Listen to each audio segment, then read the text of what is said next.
ప్రారంభించిన కావలి శాసనసభ్యులు కావ్య కృష్ణారెడ్డి గారు. ఇప్పుడు శ్రమ లేకుండా కూడా వస్తుంది. అది అందరికీ ఇప్పుడు ఎక్కువ శాతం అదే.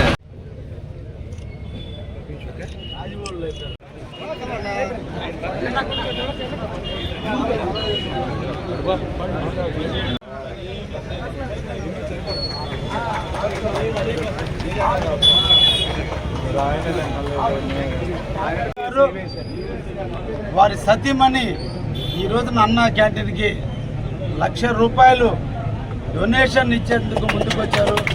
వారి స్ఫూర్తిని, వారి ధైర్యాన్ని, వారి యొక్క అకుంఠిత దీక్షని మేమందరం కూడా రాష్ట్ర ప్రభుత్వం తరఫున, కావలి నియోజకవర్గం తరఫున, 2,43,000 మంది ఓటర్స్ తరఫున ఆ సంస్థ అధినేతలందరినీ కూడా అభినందిస్తూ వారిని స్ఫూర్తిగా తీసుకొని ఇంకా మరి కొంతమంది ముందుకు రావాలని కూడా ఈ సందర్భంగా కోరుకుంటూ సెలవు తీసుకుంటాం.